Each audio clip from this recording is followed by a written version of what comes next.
Question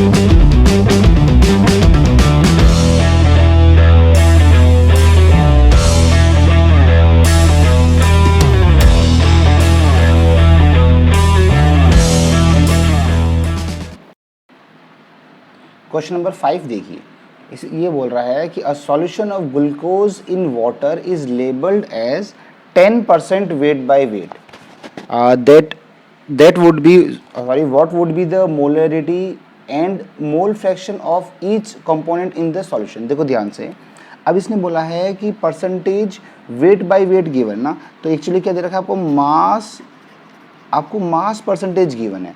और mass percentage क्या होता है बताओ? वेट ऑफ सॉल्यूट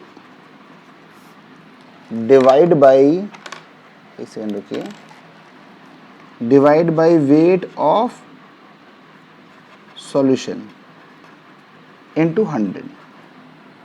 अब ये दे रखा है आपको 10% वेट बाय वेट, इसका मतलब क्या हो गया? अब किसका दे रखा है? ये ग्लूकोज का दे रखा है। इसका मतलब कि 10 ग्राम ग्लूकोज जो है ना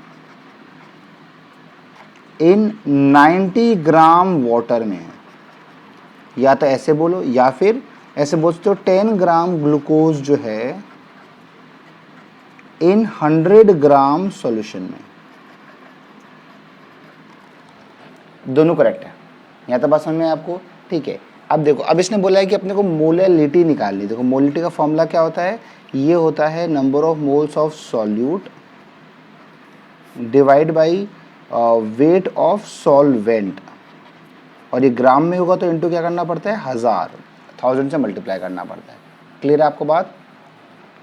नेक्स्ट देखो, इसमें वैल्यू पुट करेंगे अपन, तो नंबर ऑफ मोल सॉल्यूट कितने हो जाएंगे? 10 ग्राम दे रखा है, 10 अपॉन ग्लूकोज का मॉलिक्यूलर वेट होता है 180, है ना, डिवाइड बाई सॉल्वेंट के दे रखा है 90 इंटू 1000।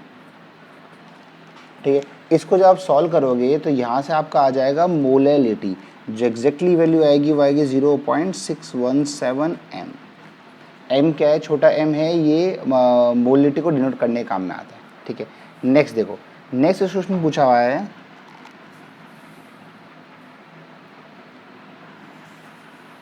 नेक्स्ट निकालना है अपने को मोल फ्रैक्शन। ध्यान दीजिए, है ना। अब निकालेंगे अपन मोल फ्रैक्शन। कैसे निकालेंगे? मोल्स ऑफ ग्लूकोज तो ऊपर आ जाएगा, है ना, और नीचे क्या आ जाएगा? नीचे आ जाएगा moles of glucose plus moles of water. बस सिंपली आप इसको फाइंड आउट कर सकते हो। देखो कैसे करेंगे? Number of moles of glucose कितने हो जाएंगे? ये हो जाएगा 10 डिवाइड बाई 180, और यहाँ पर भी क्या आ जाएगा? 10 डिवाइड बाई 180 आ जाएगा, plus number of moles of water कितने होंगे? ये इसका वेट है 90 ग्राम और डिवाइड बाई इसका मॉलिक्यूलर वेट होता है 18। ठीक है, इसको सॉल्व करेंगे तो यहाँ से आ जाएगा, ये होता है, ये आएगा 0.0555, यहाँ भी 0.0555 प्लस 90/180 18 हो जाएगा, ये हो जाएगा 5। ठीक है, तो एग्जैक्टली सॉल्व करना पड़ेगा, तो ये आ जाएगा अपने पास 0.0555 डिवाइड बाई 5.0555। इसको सॉल्व करने पे एग्जैक्टली आपकी वैल्यू आएगी 0.01, है ना। और अगर पूछा जाएगी कि बताओ कि वाटर का मोल फ्रैक्शन क्या होगा, तो मोल फ्रैक्शन ऑफ वाटर की बात की जाएगी, तो उसको तो आप 101 में से माइनस कर दीजिए, 1 माइनस 0.01 करेंगे तो एग्जैक्टली वैल्यू जो आएगी वो आ जाएगी आपके पास 0.99। यहाँ तक क्लियर सब लोगों को, है ना। अब इस क्वेश्चन में यही पूछा गया था, बस मोल फ्रैक्शन पूछा गया था, मोलिटी पूछी गई थी और मोल फ्रैक्शन पूछा गया था ना। ठीक है, अगर मुझे मान लो इसके लास्ट में पूछा गया then what shall be the molarity of the solution. अगर मुझे मोलरिटी भी निकालनी है, ध्यान दो, अगर मुझे मोलरिटी भी निकालनी है तब अपने काम में आएगा ये डेंसिटी। क्लियर सबको बात, है ना। देखो कैसे करेंगे, अब निकालते हैं मोलरिटी, है ना। देखो मोलरिटी का फॉर्मूला क्या होता है? Number of moles divide by volume, है ना। वॉल्यूम किसका? पूरा सॉल्यूशन का आता है, इनटू क्या हो जाएगा? 1000 हो जाता है, अगर ये ग्राम में होगा तो 1000, है ना। तो नंबर ऑफ मोल्स गिवन है आपके पास 10 डिवाइड बाई 180, है ना। वॉल्यूम निकालना है, मुझे पता है डेंसिटी क्या होती है, डेंसिटी होती है मास बाई वॉल्यूम। डेंसिटी आप क्वेश्चन में गिवन है 1.2 दे रखी है ना, तो ये 1.2 दे रखा है, मास हो गया टोटल सॉल्यूशन का 100, और यहाँ से वॉल्यूम निकालना है। वॉल्यूम कितना आ जाएगा, वॉल्यूम आ जाएगा 100/1.2, तो यहाँ पुट कर देंगे अपन 100 डिवाइड बाई 1.2 मल्टीप्लाई बाई क्या आ जाएगा 1000 आ जाएगा, ठीक है। इसको अपन फर्दर सॉल्व करेंगे तो आएगा 10/180, है ना, ऊपर चला गया 1.2, नीचे 100 × 1000, है ना। इसको सॉल्व कर दो, कैसे सॉल्व करोगे इसको, 1 2 3 1 2 3, इसको काटेंगे तो ये आ जाएगा नीचे, तो ये आ जाएगा 10 इंटू 12 अपॉन नीचे 10 आ जाएगा इंटू 18 पहले से था, ये कट जाएगा, फिर हो जाएगा 12/18 हो जाएगा, है ना। 12/18 को अगर अपन सॉल्व करेंगे तो अगर ये हो जाएगा आपका 4/, हाँ ये जाएगा 4/6 हो जाएगा, ठीक है, 4/6 विच इज़ इक्वल टू 2/3 हो जाएगा। इसको सॉल्व करेंगे तो एग्जैक्टली कितना आ जाएगा, ये आ जाएगा 0.666, है ना, तो 0.67 m बोल सकते हैं इसको। समझ में सबको यहाँ तक क्वेश्चन। इसके बाद देखिए नेक्स्ट क्वेश्चन,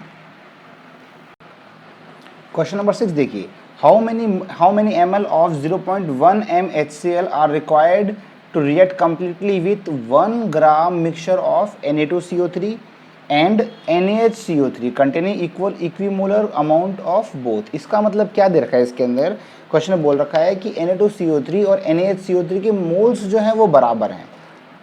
तो पहले तो ये इन्फॉर्मेशन गिवन है आपके, क्वेश्चन नंबर 6 कर रहे हैं अपन, है ना। देखो इसमें number of moles of Na2CO3 और number of moles of NaHCO3 ये दोनों क्या है, इक्वल है ना, ठीक है। इसके बाद देखिए नेक्स्ट इसने बोला है कि दोनों का वेट जो है वो 1 ग्राम है, ठीक है। अब देखो इसके नंबर ऑफ मोल्स कैसे निकालेंगे, number of moles is equal to weight upon Na2CO3 का मॉलिक्यूलर वेट, ये होता है 106, है ना। अब नंबर ऑफ मोल्स इसके कैसे निकालेंगे, वेट, ये वेट 1 हो गया, इसका वेट 2, और डिवाइड बाई इसका मॉलिक्यूलर वेट कितना हो जाएगा NaHCO3 का, ये होता है 84, ठीक है। अब इसने बोला है इन दोनों का जो वेट है ना, दोनों के मोल्स बराबर हैं, इन दोनों का वेट है ना उनका सम 1 है, इसका मतलब वेट 1 प्लस वेट 2 जो है ये 1 ग्राम दे रखा है ना। तो पहले वेट 1 देखिए, वेट 1 कितना दे रखा है आपको 106 n प्लस वेट 2 कितना हो जाएगा 84 n is equal to 1 given, है ना। तो यहाँ से आप n निकाल लोगे तो n हो जाएगा 1 अपॉन दोनों को ऐड करो तो 190 आएगा, है ना। तो n नंबर ऑफ मोल्स कितने हो गए 1/190, इसका मतलब Na2CO3 के भी 1/190 मोल्स गिवन है, NaHCO3 के भी 1/190 मोल्स गिवन है। यहाँ तो बात समझ में आपको, ठीक है। दोनों के अपने को मोल्स पता लग गया ना। अब अपने काम करते हैं, रिएक्शन लिखते, देखो रिएक्शन क्या होगी। देखो इसने बोला है कि Na2CO3 को रिएक्शन कराया गई है HCl से, है ना। जो क्या बनेगा ये, इसको ये बनेगा NaCl बनेगा, साथ में H2O बनेगा और साथ में CO2 बनेगा। इसको बैलेंस करेंगे तो क्या होगा, देखो यहाँ पे 2 आ जाएगा और यहाँ पे ये 2 आ गया Na, हाँ क्या हो जाएगा, देखो ध्यान दो, उसको बैलेंस कर दें फटाफट से एक बार, Na2CO3 ना, सही है। और यहाँ पे 2 NaCl बनेगा, और अगर मैं NaHCO3 करूँगा तो यहाँ पे एक ही मोल HCl काम में आएगा और ये बनेगा NaCl plus H2O plus CO2 बनेगा, है ना। यहाँ तक बात समझ में आए सब लोगों को, ठीक है। इसके बाद देखो इसने बोला, देखो आप मुझे बताओ, अगर यहाँ पे 1 मोल है तो 2 मोल काम में आएगा, यहाँ पे 1 मोल है तो 1 मोल काम में आएगा, तो ये कितने मोल थे, ध्यान दो, मैंने बोला कि इसके दोनों के मोल्स कितने कितने थे, ये 1/190 मोल था, है ना। तो ये कितना हो जाएगा, ये 2/190 मोल हो जाएगा, ये भी 1/190 मोल था, तो ये कितना हो जाएगा 1/190 मोल ही रहेगा, ये दोनों एक मोल ना। इसका टोटल HCl कितना काम में आया 2/190 प्लस 1/190, है ना। तो जो आपके टोटल HCl के मोल्स है, नंबर ऑफ HCl जो यूज़ होगा वो हो जाएगा 2/190 plus 1/190 which is equal to 3/190। इतने मोल्स किसके काम में आएंगे, HCl के आएंगे। बट HCl के मोल्स नहीं पूछे हैं, HCl का वॉल्यूम पूछा गया है। जो कैसे करोगे, तो नंबर ऑफ मोल्स, मुझे पता है कि मोलरिटी का फॉर्मूला क्या होता है, number of moles by volume into 1000, ठीक है। अब मोलेरिटी आपको गिवन है क्वेश्चन के अंदर 0.1, नंबर ऑफ मोल्स गिवन है 3/190, वॉल्यूम निकालना है, इनटू क्या कर दोगे आप 1000 कर दोगे, है ना। तो यहाँ से जब आप सॉल्व करोगे तो वॉल्यूम जो आएगा आपका एग्जैक्टली आएगा 157.84 ml। क्लियर सब लोगों को बात। इसके बाद देखो नेक्स्ट क्वेश्चन,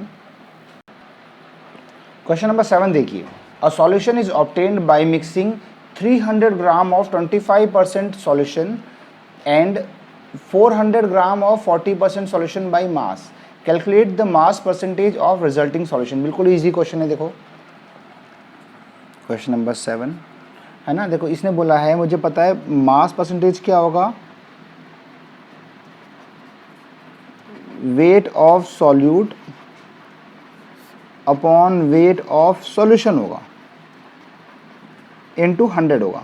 ध्यान दो, देखो उसने पहले बोला है कि 300 ग्राम है, उसका 25, उसमें 25% है ना वो, तो उसका 25% कितना होगा, सॉल्व कर लीजिए इसको, 75 ग्राम। तो पहले वाले सॉल्यूशन में 75 ग्राम सॉल्यूट है, सेकंड निकालिए 400 ग्राम का 40% है, इसको जब सॉल्व करेंगे तो कितना आ जाएगा, यह आ जाएगा 160 ग्राम। ठीक है, टोटल सॉल्यूट कितना हो गया, टोटल सॉल्यूट हो गया 160 प्लस 75 हो गया। ठीक है, तो अगर मैं मास परसेंटेज निकालूंगा total solute upon total solution आएगा, तो यह आ जाएगा 160 प्लस 75 अपॉन टोटल सॉल्यूशन कितना हो जाएगा, पहला दे रखा है 300 ग्राम है पहला 300 ग्राम है, दूसरा को कितना है 400 ग्राम है, दोनों को अपन ऐड कर लेंगे, फाइनली कितना मल्टीप्लाई बाय 100 कर देंगे। इसको जब सॉल्व करेंगे यहाँ से अपन, तो आपकी एग्जैक्टली वैल्यू आएगी 33.5%, है ना। ये मास परसेंटेज हो गया विद रिस्पेक्ट टू सॉल्यूट। अगर सॉल्वेंट का निकालना हो, मास परसेंट ऑफ सॉल्वेंट निकालना हो अगर, तो ये हो जाएगा आपका 100 माइनस 33.5 हो जाएगा, विच इज इक्वल टू 66.5।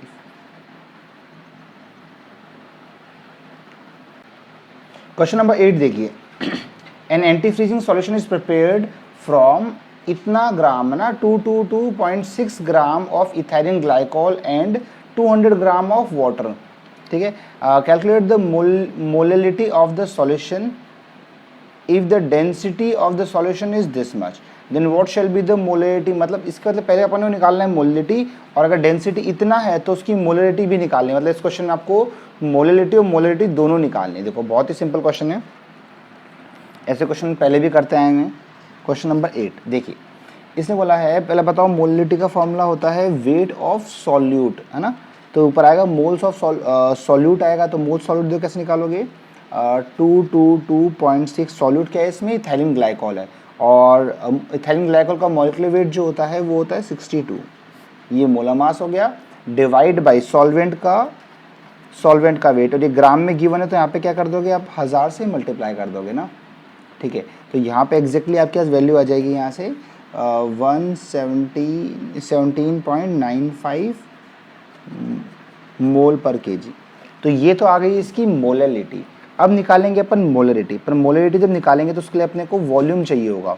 तो वॉल्यूम के लिए इन्फॉर्मेशन गिवन है डेंसिटी की, डेंसिटी होता है मास बाई वॉल्यूम। ठीक है, अब डेंसिटी गिवन है कितना 1.072, मास किसका होगा, देखो मुझे ना वॉल्यूम ऑफ सॉल्यूशन चाहिए, ये मुझे सॉल्यूशन का चाहिए पूरे का, तो मास भी सॉल्यूशन करना पड़ेगा। तो सॉल्यूशन का मास जो कितना हो जाएगा, सॉल्यूट का मास प्लस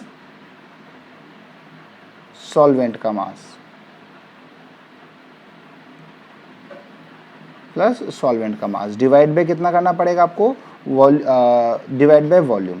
तो फाइनली वॉल्यूम जो होगा वो कितना आ जाएगा आपके पास, इन दोनों कैलकुलेट होता है 422.6 डिवाइड बाय 1.072 आ जाएगा।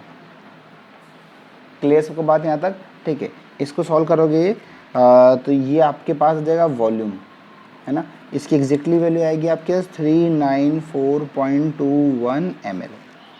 क्लियर सबको बात यहाँ तक। ठीक है, अब निकालेंगे अपन कैपिटल एम। कैपिटल एम मतलब होता है मोलैरिटी, मोलैरिटी होता है नंबर ऑफ मोल्स, जो गया 222.6 डिवाइड बाई 62 डिवाइड बाई, नीचे आ जाएगा आपके पास वॉल्यूम। वॉल्यूम आ चुका है 394.21 इंटू ये ml में, इसलिए मैंने 1000 से भी इसको मल्टीप्लाई किया है। एग्जैक्टली वैल्यू आएगी 9.1 मोल पर लीटर। क्वेश्चन नंबर 9 देखिए, A sample of drinking water was found to be severely contaminated with chloroform, है ना, supposed to be a carcinogenic. The level of contamination was 15 ppm. देखो पहले आपको मतलब समझना पड़ेगा कि ppm का मतलब क्या होता है. क्वेश्चन नंबर 9 करते हैं. देखो ppm का मतलब होता है, मान लो 15 ppm दे रखा है, इसका मतलब होता है कि 15 ग्राम जो है इन 15 ग्राम जो है 10⁻6 ग्राम में अवेलेबल है. मतलब 15 पार्ट जो है वो 10⁻6 पार्ट में, है ना. ऐसे अगर ppb होता, पार्ट्स पर बिलियन होता, तो उसका मतलब होता है 15 ग्राम इन 10⁹ ग्राम में होता. बस अगर आपको इतना समझ में आता तो आगे आप इजीली कर लोगे ना. आप देखो आपसे नेक्स्ट निकालना है मास परसेंटेज, तो कैसे निकालोगे, 15 डिवाइड बाई 10⁻6, बस खत्म. इंटू 100 कर दोगे तो एग्जैक्टली आ जाएगा 15 × 10⁻⁴% आ जाएगा. अब निकालना है, नेक्स्ट निकालना है मोलैलिटी. छोटा एम क्या होता है, ऊपर होता है नंबर ऑफ मोल्स निकालेंगे 15 ग्राम, है ना, अपॉन क्लोरोफॉर्म का निकालना. तो CHCl3 का जो मॉलिक्यूलर वेट होता है ये होता है 119.5 डिवाइड बाई टोटल वेट कितना 10⁻6 इंटू कर दूंगा मैं 100 से मल्टीप्लाई कर दूंगा, तो एग्जैक्टली वैल्यू आएगी 1.25 इंटू 10⁻⁴m. छोटा m लिख लो या फिर kg पर मोल पर kg लिख लीजिए, है ना. क्वेश्चन नंबर 10 देखिए, what role does the molecular interaction play in solution of alcohol and water. देखो इसमें हल्का सा मैं आपको इसका पीछे बता दूं.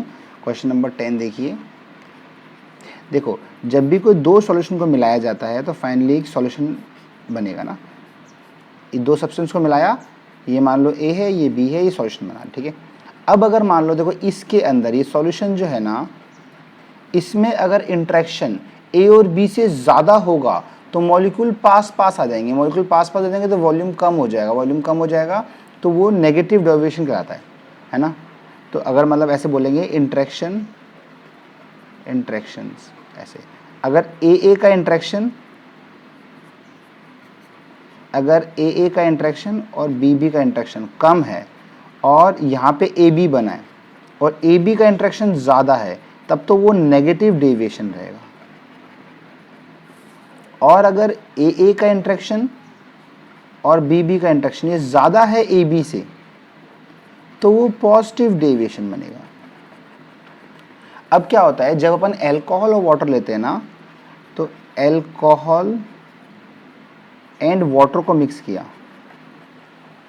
ठीक है. देखो जब हम एल्कोहल और वाटर को लेंगे ना, तो क्या होगा, इसको मिलाने के बाद में भी क्या जो फाइनल सॉल्यूशन मिलेगा उसमें H बॉन्डिंग होगी, और यहाँ पर भी H बॉन्डिंग हो रही थी. पर होता क्या है, जो वाटर की H बॉन्डिंग होती है ना, वो ज़्यादा एक्सटेंसिव होती है देन सॉल्यूशन के. जो कहने का मतलब क्या है, ध्यान सुनना, है ना. H बॉन्डिंग ऑफ वाटर ये ज़्यादा है किससे, H bonding of alcohol plus water. मतलब सॉल्यूशन से ज़्यादा H बॉन्डिंग इंट्रैक्शन इसके अंदर. इसका मतलब पहले इंट्रैक्शन ज़्यादा थे, अब इंट्रैक्शंस कम हो गए. इंट्रैक्शन अभी कम हो गए फाइनली. पहले इंट्रैक्शन ज़्यादा थे, सॉरी पॉजिटिव डेविएशन, पहले इंट्रैक्शन आता है, अब इंट्रैक्शन कम हो गया, इसका मतलब पॉजिटिव डेविएशन हो जाएगा. जैसे बोलेंगे कि सॉल्यूशन बनने पर पॉजिटिव डेविएशन हो जाएगा, और मतलब फाइनली क्या हो गया कि आपका पॉजिटिव डेविएशन हो गया, क्योंकि इंट्रैक्शंस कम हो रहे हैं. हालांकि H बॉन्डिंग तो अभी भी हो रही है, हालांकि पॉजिटिव डेविएशन, हालांकि H बॉन्डिंग तो अभी भी हो रही है, पर इंट्रैक्शंस जो होते हैं वो कम हो गए, है ना. क्योंकि अब जो H बॉन्डिंग है वो वीकर है, पहले जो था, पहले ज़्यादा H बॉन्डिंग हो रही थी. यहाँ तो बात समझ में आई. अब जब भी पॉजिटिव डेविएशन होता है तो फाइनली जो सॉल्यूशन बनेगा उसका वेपर प्रेशर तो होगा ज़्यादा, है ना, और बॉइलिंग पॉइंट जो होगा वो होगा कम. क्लियर है बात सब लोगों को यहाँ तक, ठीक है. अब इसके बाद देखिए क्वेश्चन नंबर 11 देखिए, why do gases always tend to be less soluble in liquid as temperature increase, ना. देखो जब भी वाटर में गैस को मिलाया जाता है तो ये एक एक्सोथर्मिक प्रोसेस होती है. अब एक्सोथर्मिक प्रोसेस होगी तो according to Le Chatelier principle, देखो तो क्या होगा आपका अकॉर्डिंग टू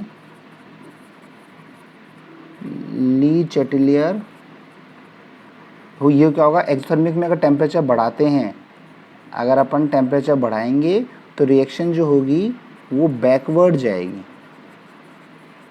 बैकवर्ड जाएगी। इसका मतलब जो आपकी सॉल्युबिलिटी होगी वो क्या हो जाएगी, डिक्रीज हो जाएगी।